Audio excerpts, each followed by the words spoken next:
You ain't gotta say my name. You ain't gotta say my name.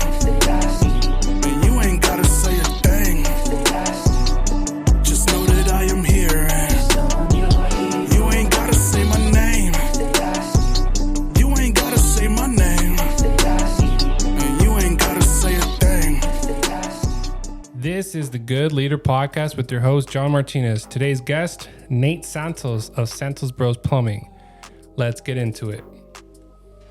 What's up, Nate, man? Nice to meet you. What's up, brother? Thanks for having me on. You're welcome. We've been chopping it up. So me and Nate, we're here to talk about some leadership stuff today. We're going to talk about his upbringing in Paso. We're going to talk our experience with some male role models in our life.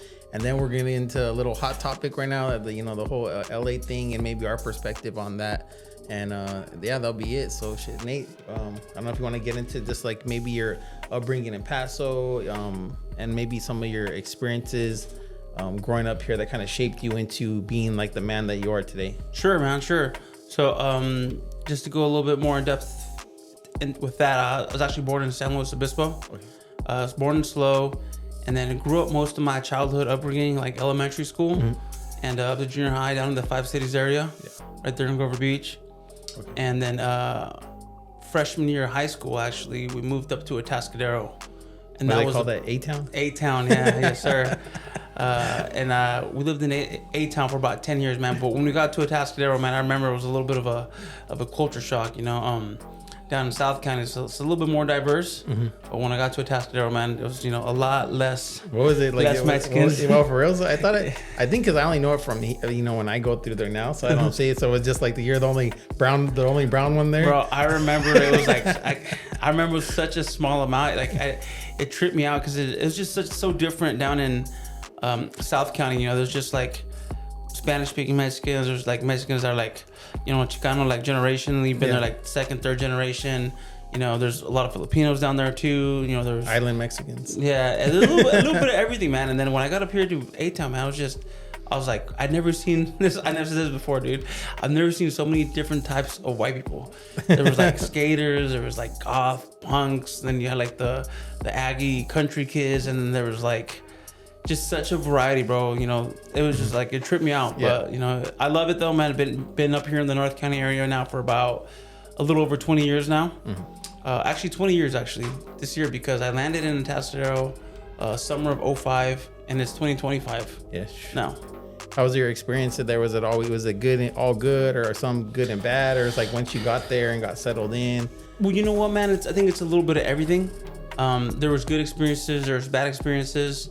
I don't want to harp too much on like racial topics per se. However, the first time that I ever really did experience like racism towards me for being Mexican, being brown, was in Atascadero. Yeah, there was a little bit of that, and there was. I remember when we were in high school, we did bump heads a couple times with people that would like to say, make racial slurs and racial jokes or comments, and we ended up getting into little tussles here and there. Yeah, and the only reason I even asked that is because that's how kind of my experience was in the Army. Because like when I went from Ventura County, which is like diverse, you know what I mean? There's a lot of Hispanics, but there's also black, there's white. It's more a mixed pot. But when I went to Georgia, it was the same thing, where it's different.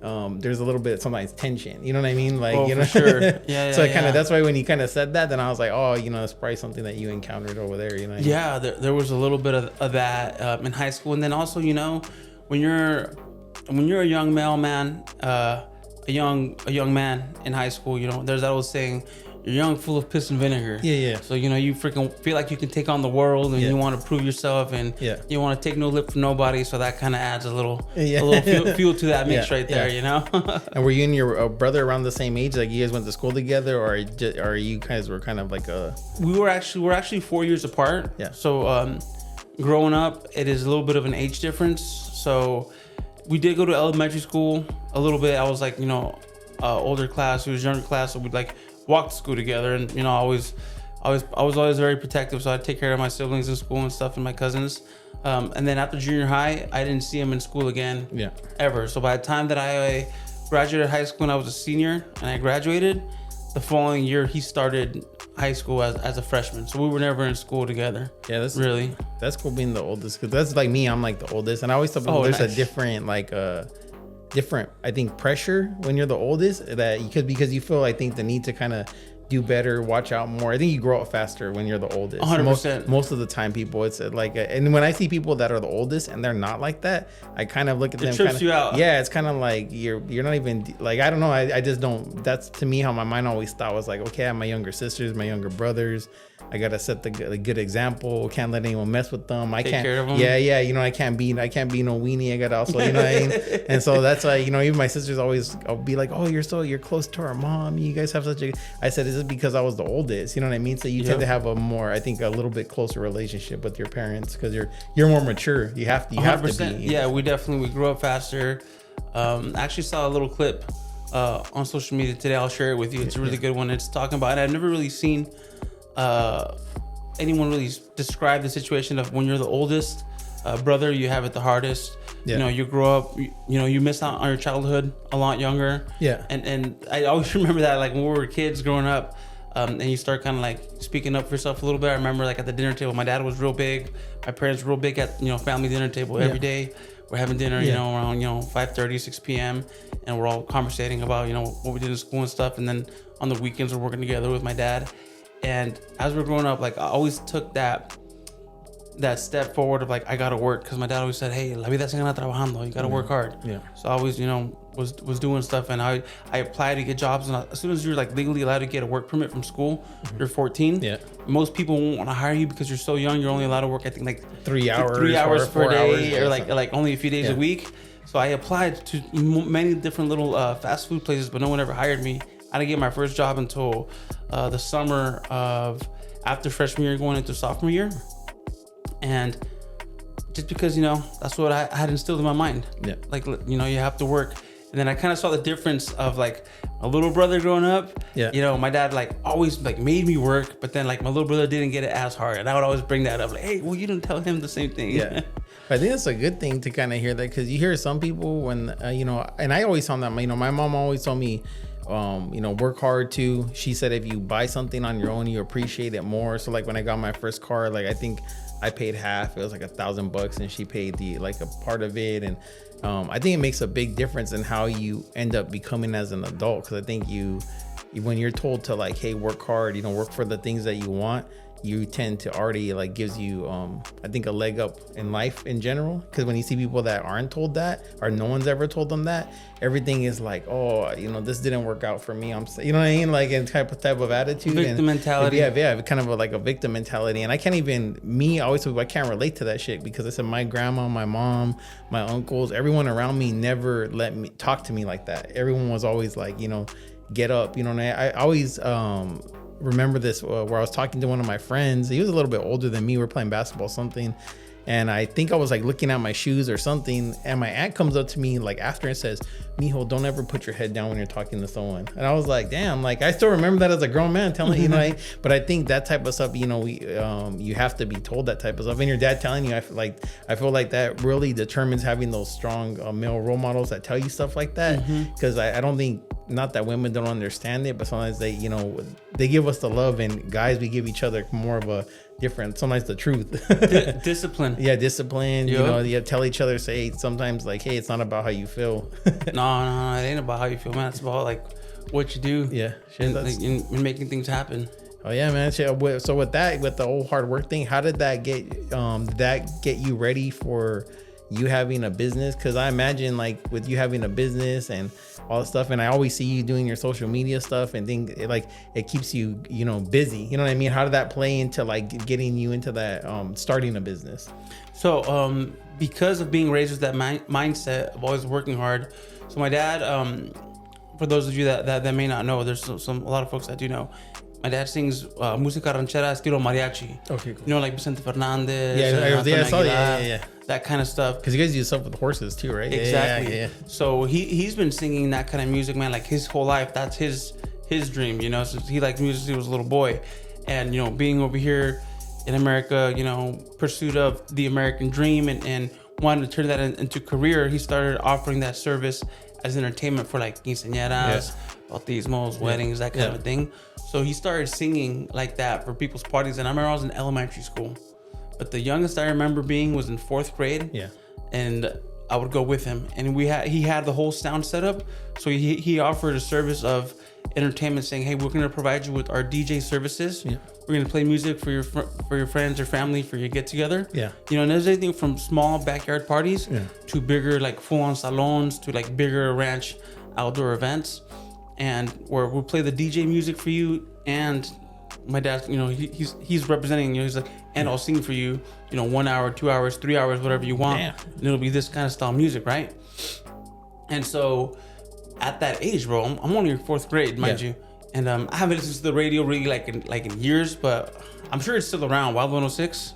And so I used to listen to Wild 106 when I was a kid, you know, growing up here. And so my homework was listening to the music that's hot now and what's people are listening to on the radio in English. Yeah. So whenever we go to a party, if it's a quinceañera or like a young couple's wedding, and they want música en inglés, like, oh, no tiene música en inglés? Yeah. Boom, it was my turn to shine. I'm over there like playing whatever the English songs were popping at that time. Yeah. And being in 4th grade, bro, we were like, I remember Saturday morning, you know, having breakfast first thing, getting the cargo van loaded up with all the speakers and the mixers, the sound equipment. You know, by 10 a.m. we're done loading it up. All right, time to shower, depending on where the party's at, whether it's in 5 cities where we lived at the time, or maybe we had to go to Santa Maria. Sometimes we went as far as Santa Barbara. Sometimes we come up to Paso. And then, you know, we dip out by like a little bit after midday, set up the equipment, set up the light show, and then we're playing music usually till about 10 p.m. at night. Yep. And then breaking down the equipment at the end of the party, loading it back up, getting back home. So I've been working like that since I was a little kid, dude. Yeah, we basically work all week, your regular job, do stuff on the weekends. Yeah. Yeah. So been doing that. And so because my dad really instilled to work hard, and he was always like, you know, whatever you want, you gotta work for it so you earn it. So I had the same thing like you said. Yeah. We appreciate it more when we work for it as opposed to just a handout. Yeah, because then you kind of feel like, you know, I earned this. You can't, when you earn something, people can't take that away from you. Whether, you know, it gets, you know, you lose it or something, like, and you still earned it to get to that point. No one can take that from you. And also I think it's like lessons learned like that, you know, what you're talking about, you know, the Monday through Friday, and then seeing your dad do that stuff on the weekends. I think it teaches you kind of having that good work ethic and stuff. And I think what I try to, you know, tell people, or at least from my experience, I learned the same thing from, you know, my dad, and then I also learned to kind of be where it's like especially with my daughters now, to be more like, okay, let me do that, but also let me kind of like do some of the things I wish he would have done with me. You know what I mean? Be a little bit more soft sometimes with them. Absolutely. You know what I mean? Kind of like, I always say it's almost like a football game. Like your dad and your mom are going to take it so far, and then you have to pick it up at some point, and they should do better. You know what I mean? Do better than them. Absolutely.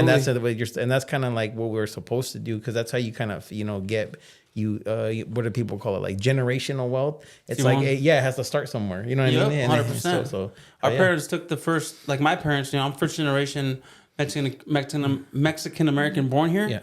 And so my parents took their first step by coming to this country, you know, being immigrants and getting here, and they already took that biggest leap. They're here, they start a family. I'm born here, you know, thankfully. You know, I thank God for that. Yeah. I grew up here. I learned the English language. I go to school here.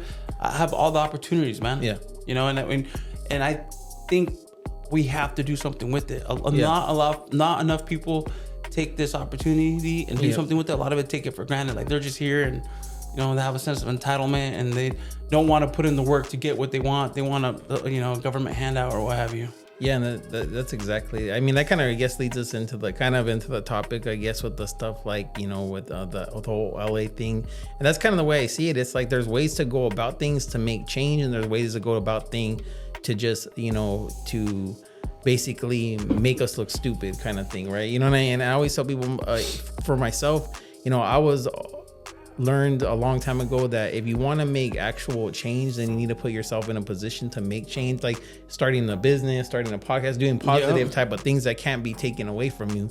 And I think if people were telling other people differently, like, hey, you know, I know, fucking stealing property, selling drugs, you know, all this other shit, like, all that stuff you're gonna lose it. It's all temporary. It's all temporary gain. You know what I mean? Yep. Where if you earn it, or it goes back to talking about us earning stuff. If you earn it, that can't necessarily be taken away from you in that way. You know what I mean? And because you earned it, you know how to get back to it. You know what I mean? Or take your losses and then come back to fix it. And that's what I think is kind of confusing to me about what I see with a lot of our, with our culture right now, because to me, we're not like that. We've always been harder workers. We've always learned how to we carry ourselves a certain way. And it's like, and when we kind of resort to just being like, we're just going to lie. I saw one guy said he's all the language of the unheard is violence. And it's like, no, when you're unheard, it's because you have to also get that seat at the table, and you don't get that seat at the table by committing violence. You know what I mean? This is not the Wild West where you just can shoot your way into, a place and say, I'm taking it over. It doesn't work like that. It almost goes back to what you say, as far as earning what you get. Yeah. You have to earn your voice. Yeah. Like you setting this up. Yeah. And having the Good Leader podcast, you put in the work to be able to make this happen. Yeah. And you're starting to, you're barely getting started, right? Yeah. So you're putting in the work for it. Like Miguel's putting in the work by having the studio and creating the platform. Yep. And he's going out there putting in the work, meeting people, shaking people's hands, and, in order to make it happen. Mm-hmm. You don't just get to just say what you want randomly if you're not someone of value that has substance to speak about. You have to be bringing something to the table. And the reason I think even, like you mentioned with Miguel with this podcast, I think the reason I felt the need even to start a podcast like this is because I like all kinds of podcasts. They're entertaining. There's Joe Rogan, there's Sean Ryan, there's good podcasts. But I also see other podcasts where it's like, it could be No Jumper or Adam 22 or whatever, where they lean into the dramatic, and they make dudes crash on each other for no reason. You know what I mean? They kind of they set them up to hey, tell me all your crimes you committed. Hey, do all this, and I'm kind of looking at snitching. Snitching on themselves. Yeah, they stir up the drama, and I'm looking at it well, what does our culture want to be known for? Known for being business owners, people that we're taking care of our families. We're trying to, we're not perfect, obviously, but we're trying to, make things better and create, a better situation. Or do we want to be known for I'm the toughest dude on my block? You know what I mean? I beat up little like that. Bro, I think that being known as the toughest dude on your block, that was cool. In the 90s, maybe 15, 20 years ago, bro. Maybe like you mentioned earlier, some of the OGs 30, 40 years ago was the coolest thing, bro. But we're growing up, we're evolving, bro. Mm-hmm. I think what's really cool now is having some older homies that are saying, hey, you know what? Yeah.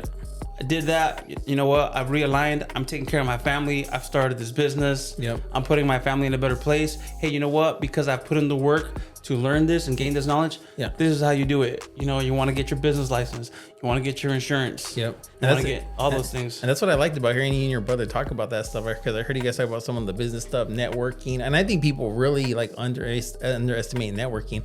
How did we meet Miguel? I think I can't remember how we started talking. We messaged and then ended up coming here and then meeting you and then meeting other different people. People don't, it all starts kind of with a flicker or flame or a spark or something, right? Something. And that's kind of, to me, what I kind of see, all this progressing to.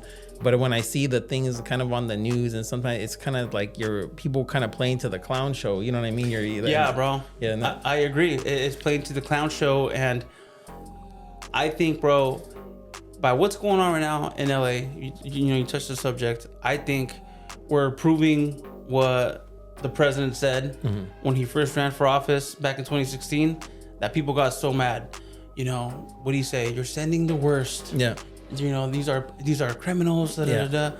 And so much raza, including myself, upset and didn't want to hear it. What the hell? Who the hell is this guy saying that? I'm a hard worker. I'm a good person. This and that. Yeah. But time has gone by, and this last election, there was a high swing of how many Hispanics, young Mexicans, decided to vote for him, right? Yeah. And I think right now more than ever, we decided to go that way because we've seen how messed up the previous administration was. We California, I think the reason we started talking because I saw your post, your hat said, "Make California great again." Make California great again. I was like, fuck yeah, bro, let's make California great again, bro. We had enough of this freaking clown show, bro. Yeah. The governor is a clown, bro. Also people don't realize that and I have people that I people that I talk to that are more liberal, more Democrat. But this is my thing. I always tell them, I said, I can listen to why you don't agree with me and not be upset and still be your friend. But when they can't but when you can't listen to what I'm saying and still be my friend, I said, who's the more mature one? That shows a lack of maturity. Because I said, because you should never want to have a circle of people around you that are just agreeing with you all the time. Chamber. Oh yeah, we're all right. Like that doesn't make any sense. You want good people around you that when you're not, you know, maybe your heart's in the right place, but your mind isn't, are correcting you. You know what I mean? And that's what I kind of see. And it's the whole, you know, that's kind of really where I started putting that out. It's funny because people, one of the guys I was talking to this week, he said that he's like, yeah, you know, when you put some of the stuff you say, like I like it because it takes like you know, bravery to kind of say things that everyone is gonna kind of, which I see when I say certain things, and I don't try to say it I'm not really trying to say it in a way to just like agitate people. It's more like, are you saying fact or opinion? You know what I mean? Like, is it like what's it like? If you're gonna protest for people getting deported, do you even know the ones that are getting deported? Have you looked into what they've actually done? And if you look into it, does it make sense to even do that? You know what I mean? But a lot of people don't want to take that extra time to do it. They just want to go. They're like crash test dummies. Someone tells them to do something, then they do it. You know what I mean? They're more about their feelings and, you know, the actual reality. Like they feel offended, they feel upset because Orange Man bad. And you kind of saying before that with the whole Trump thing, what kind of changed you from kind of like being not liking what he said to like swinging to the more conservative? Like what was the kind of maybe changing point for you where you're like, you know what, this doesn't make sense no more? So I when he first started running for office back in 2016, like I said, when he first started making those statements, I was like, man, who the fuck is this guy? You know what I mean? I didn't like him, but you know, by the time he actually progressed and got into office, I liked what he was saying, talking about draining the swamp. Yeah. You know, the media didn't like him. Conservatism, I think, is where it's at. I think the pendulum is swinging left about, you know, certain topics has been too overcorrected with kind of what Democratic or the liberal side of you know, ideologies are at. I think it's gone too far. You know what I mean? Yeah. Some of these people out there that, you know, I'm just gonna say it, bro. These freaking LGBT alphabet community people dressed up half naked, bro, dancing in front of little kids, bro. That shit ain't right. Yeah. And I'm not down with that shit, dude. It's like that, like who the fuck in the right mind thinks that shit's okay? Yeah, no, I get what you. Yeah, and it's because, and I always try to tell people like this. Everyone's entitled. You're entitled to the way you feel or want to live your life, but you can't force it upon other people. Yeah. And I think as grown men, we know that. Like, hey, whatever you do in your free time, that's cool, bro, but I don't have to be involved in it. And I don't want to see it. That's your personal business, bro. Yeah, it's like, you don't gotta flaunt that shit to the world. Keep that P. Diddy shit to yourself. You know? Whatever you do with your baby, dog, that's your business, bro. I have no interest. Yeah. No, that's very interesting to kind of see what kind of, you know, shifted you know, over. Because I've always been pretty conservative, and I think that's because I was in the military and, you know, the law enforcement side, and but it was always more based off of like my, you know, my knowledge of kind of like seeing things that I saw, you know, like we were talking about before. One of the last cases that I worked on was a legal immigrant robbing other illegal immigrants. You know what I mean? So I think people sometimes confuse like, hey, we're the same color skin, so it means that we're all doing the same thing, and it's like we're not. You know what I mean? Like you kind of have to see the, you know, the character in people and what they're doing, not just what they're like. I should just align with you just because, you know what I mean? It doesn't make sense. And I think a lot of the, you know, with California shifting the way it is, because to me, I would say we are a Republican state. What's gonna happen is the only holdouts are, you have LA, San Francisco, you know, the cities. But once those cities are gone, and I feel like this big, you know, weekend event kind of put the nail in the coffin for them.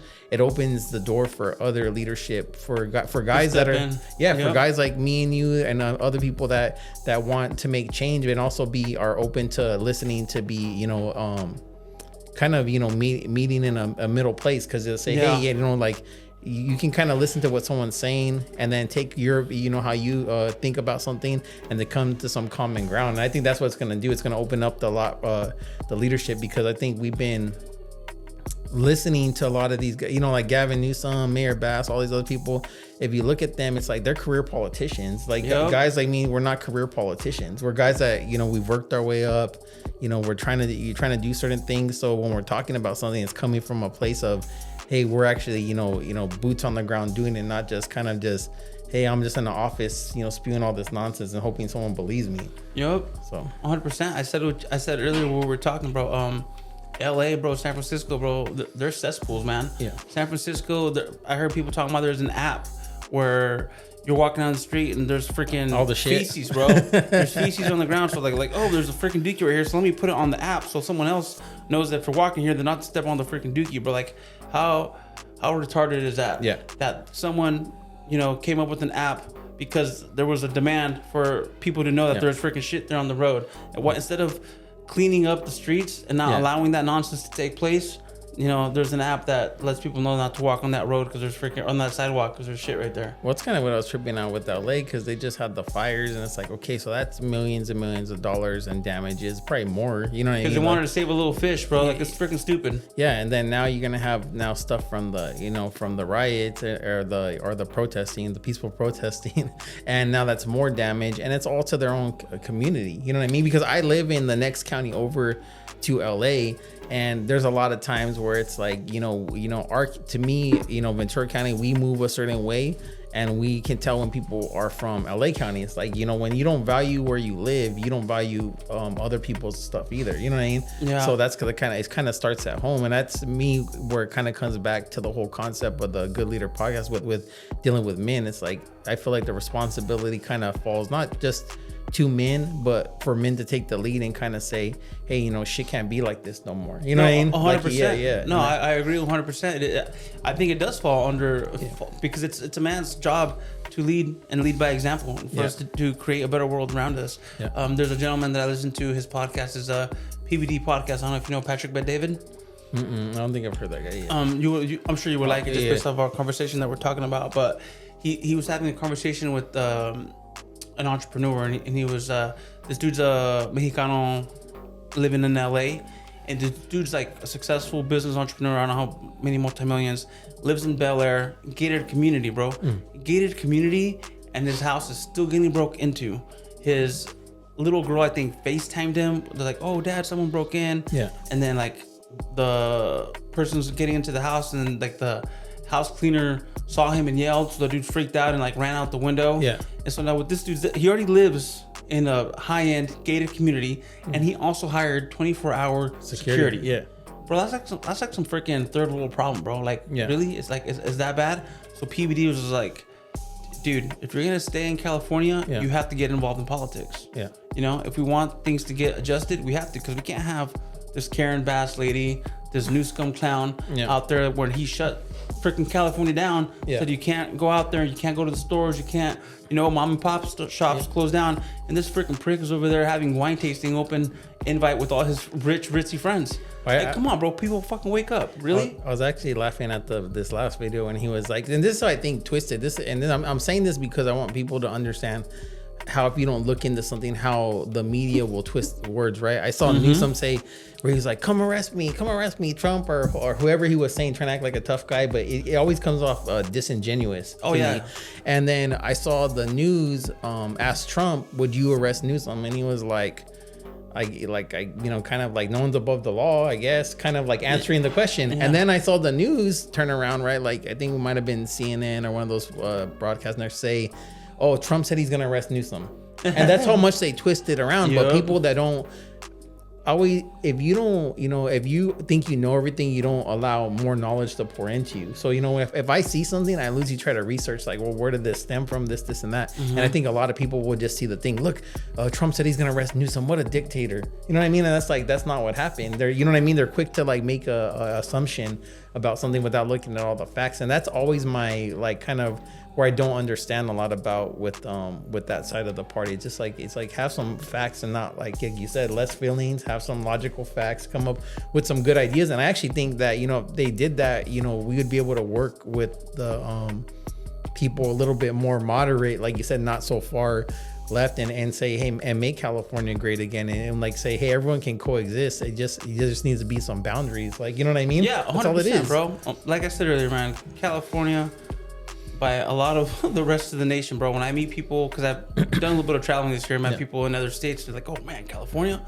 Yeah, like, they have this weird like I'm like, oh, bro. People outside of California view California as a cesspool. The way that you and I are talking about LA or San Francisco, like we know that here in the middle, like where we're at, it's nice. Yeah, we're not dealing with all that nonsense, but yet it's so bad from LA and San Francisco. It's starting to seep its way out here because growing up here, bro, there wasn't such a big homeless, transient, whatever you want to call them, population. When the lights go out here, it's like zombies are coming out the river bottom. The freaks come out at night, man. The freaks come out at night, man. These people are, and that kind of trips me. It does trip me out. Like, and I think it's because when you tolerate something, and this is people where I already know, like, whether it's a comment, like, oh, the homeless is that, and I'm telling them from my law enforcement experience, there's 3 types of homeless people. There's people that are losing mentally ill, that they need actually help. You know what I mean? Yep. There's people that are losing on drugs that, you know, they need that if they don't want to get off drugs, then they just need to go to jail because they need to either rehab. And I know that from, you know, my friend Eric, who's he's you know, he went through his own struggles, but he helps the homeless now, and he tells me that they need structure. It's not just a like, hey, you can just, you know, hopefully you get off drugs one day and let you exist. And there's people that don't want any sense of responsibility, and I feel like you can't just allow that to be. You know what I mean? Like, the people that need the mental help, they need help. But if you don't want to get off drugs, cool, then get arrested. And if you don't want any responsibility, cool, but you're not gonna just like be a leech off the system, dude. Yeah, that's not gonna happen. Like, and I think the more you tolerate it, the more it becomes okay. And I think that's because some of I see some of the ones kind of you know, around here, I'm like, these are some young kids, bro. They're like 20s in their 20s, and I'm like, you're already done with life. You're like 24 years old. It's sad, bro.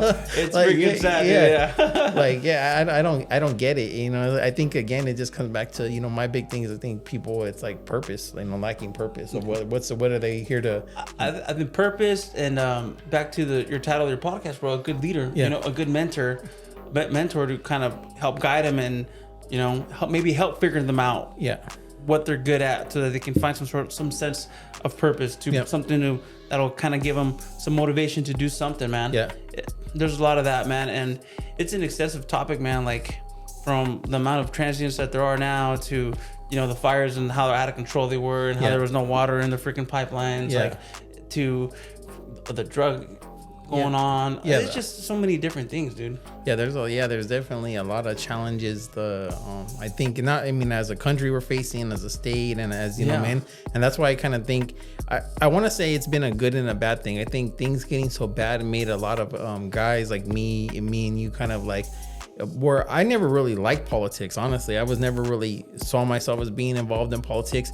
But at a certain point, it's like, okay, enough is enough. Like, none of this shit makes sense. Like, there needs to be a different voice or a different opinion or something. This can't be like, this is normal. And I think that's what there was almost trying to normalize things that shouldn't be normalized. Yep. And I don't know, it's different, but it's just kind of just like that. And I think, you know, I always think the root cause of it is, for at least for young men, and I think young women too, is like purpose, and then, you know, selfless service. I think people assume that the more they do for themselves, the better they're gonna feel. But I've never seen that. What I've seen is that the more you do for others, that makes you feel more, that brings you back to your purpose. Oh, I'm here to help people. I'm here to do certain things. That's why, even, you know, like everything I've been hearing from, you know, like what, you know, Miguel's, this platform, to you helping out on, you know, other people's that's all, you know, selfless service. That's things you don't have to do, but you do it. You know what I mean? To give other people like a voice and a thing. And that makes a big difference, because now it's like, you know, light reflects light.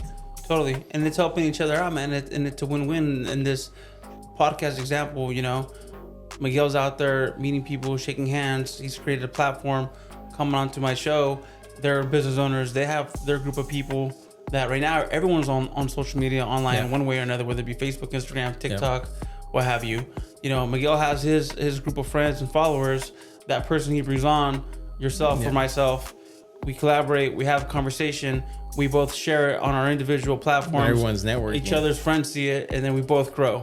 Yeah. And we keep doing that, and it's a win-win. That's what it's all about. Yeah, and that was even for me, you know, especially coming out of the law enforcement space. That's what I try to get, you know, a lot of other law enforcement guys to kind of understand. Like, if you really, because law enforcement is going through their own growing pains, and the way that I see it is kind of like, you can't allow yourself to get jaded by only being around other people that do law enforcement shit all the time. You know what I mean? Like, if all you're doing is like, if I'm just constantly being around other guys and all we're doing is talking about, you know, police stuff, like that doesn't help you grow as a person. Like you have to reach out to other people and understand different, different things, because that makes you a more well-rounded individual, not just a better cop. You know what I mean? Type of thing. And that's one of the things that I that's kind of that's why sometimes people are like, oh, you're gonna just talk about cop stuff, or you're gonna talk about men stuff. It's like, no, I'm just talking about things that I think will help people in general, and that's leaves a more room. You know what I mean? To like talk about all kinds of different topics. So cool. That's cool. That's a good conversation, man. Yes, sir, man. Yes, sir. Chopping it up. Yep. And I think for that we'll kind of wrap it up. Are you a dad?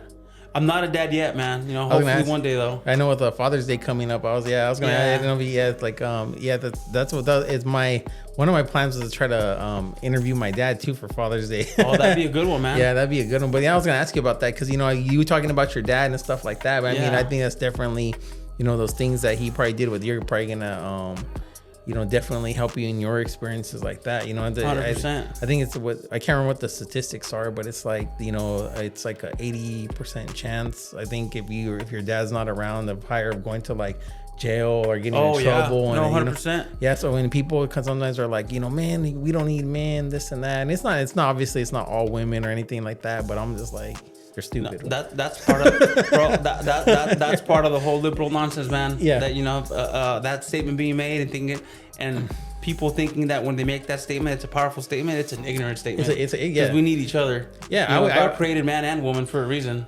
I've told girls that before. I said never would I say I don't need a woman. I say my mom's, my mom, my sisters, my daughters. I said never would I say that. So as a guy, when people say that, it's like disrespect to the man. You know what I mean? It's almost kind of undervalue men, and it doesn't have to be that. You don't. This dude Dale Comstock, he said it the best, and I don't even know if it's his quote, but he said it. What's the dude's name? Dale Comstock. He was like a Delta Force operator guy. Okay. But he says this thing. So some people think by blowing out your candle will make them shine brighter. Oh yeah. And it doesn't work like that. No, I don't, man. You put two candlesticks together, man. You start a fire. Yeah, you start a fire, man. That's what we want, bro. That's the whole like win-win thing that I was telling you about, man. No, I don't have any kids right now. Hopefully, one day I definitely do want to have a big family and I want to do some good, cool things with my kids. Yeah. And I'm working hard to put myself in a better financial situation so that they won't have to struggle with some of the stuff that I struggled with growing up. And when you asked me earlier if I have a mentor, definitely one of the biggest influences in my life as a mentor that as the man that raised me is my dad, man. Because he's the one that taught me to work hard. Oh yeah. He's the one that told me to have dreams, to have aspirations, and to go after it, and to not take no for an answer. When you want something, if you work hard and put in the effort, you can get it. When you're talking about the parties, I started thinking about the machetes, like the dudes like like those danzas that they used to do. It's funny. My dad did that.